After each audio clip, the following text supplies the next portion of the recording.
Doctor, another point that you hit is that athletes, on the average, seem to die earlier than your average couch potato. Yes, our librarian. Seems odd. Why, why is that? Well, it's just the opposite of what you think, and it's because people really don't understand physical physiology.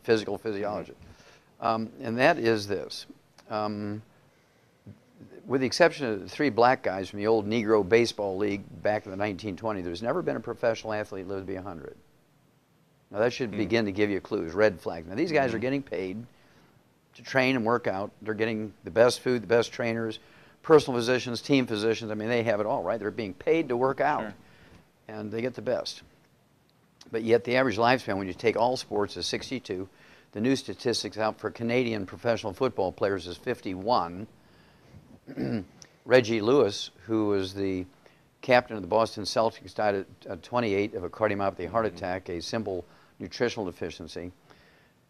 Let's see here. Walter Payton died at 45 waiting for a liver transplant from a simple mineral deficiency disease, which I treat all the time. We can reverse that disease in a few weeks or a few months with a simple supplement, and he died waiting for a liver transplant. And then we just recently had a 16-year-old boy, Wes Leonard, from a little high school in Michigan. There were 2 teams fighting for the last slot in the playoffs to be the state champions. This just happened a couple of months ago.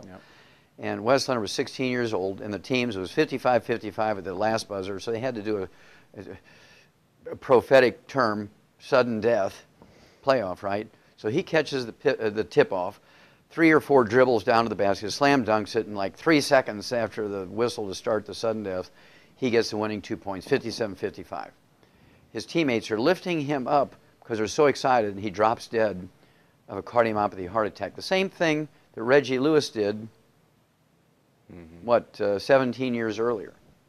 And see, the medical system hasn't learned anything, because we eliminated that disease in children 25 years ago in China. In China, these cardiomyopathy heart disease that these athletes die from is called Kishan disease. It's one province doesn't have the selenium in the soil there.